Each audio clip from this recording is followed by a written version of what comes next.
ఎలక్షన్స్ను దృష్టిలో పెట్టుకొని ఈరోజు రాయదుర్గం పట్టణంలో ఈ యొక్క ఫ్లాగ్ మార్చ్ నిర్వహించడం జరిగింది. ఈ ఫ్లాగ్ మార్చ్ యొక్క ఉద్దేశము ఎటువంటి అవాంఛనీయ సంఘటనలు జరగకుండా శాంతియుత వాతావరణంలో ఎలక్షన్స్ నిర్వహించాలనేటువంటిది ఎలక్షన్ కమిషన్ ఆఫ్ ఇండియా యొక్క గైడ్లైన్స్. దాని మేరకు ఈ ఫ్లాగ్ మార్చ్ నిర్వహించడం జరిగింది.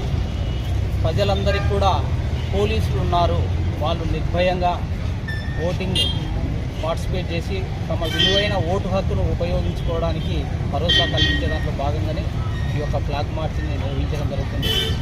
ఎవరైనా అట్లా కాకుండా చట్టాన్ని ఉల్లంఘించి వాళ్ళు ఏదైనా అవాంఛనీయ సంఘటనలకు పాల్పడితే వాటిపైన కఠినమైనటువంటి చర్యలు తీసుకోవడం జరుగుతుంది. అదేవిధంగా ప్రజలు నిర్భయంగా స్వేచ్ఛగా తమ ఓటు హక్కును వినియోగించుకోవచ్చును.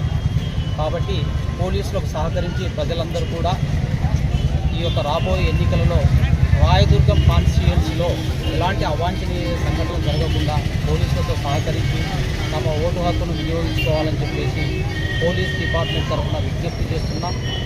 అంతేకాకుండా ప్రజలందరూ కూడా ఓటింగ్ రోజు ఉంటే క్యూ లైన్లో ఉండాలి, లేకపోతే ఇంట్లో ఉండాలి.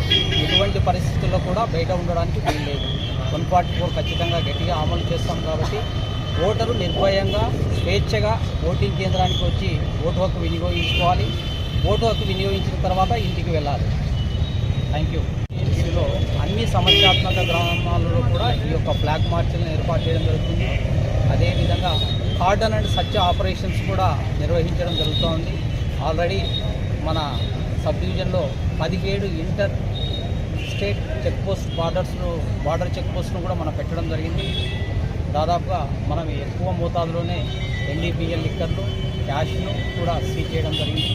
రాబోయే కాలంలో మరింత కట్టుదిట్టమైనటువంటి చర్యలు చేపట్టి ఈ బార్డర్స్లో ఇంకా ఎక్కువ మొత్తంలో సత్ఫలితాలు ఇచ్చే విధంగా 24/7 ఈ యొక్క బార్డర్ చెక్ పోస్ట్ను కూడా రన్ చేస్తుంది. Thank you.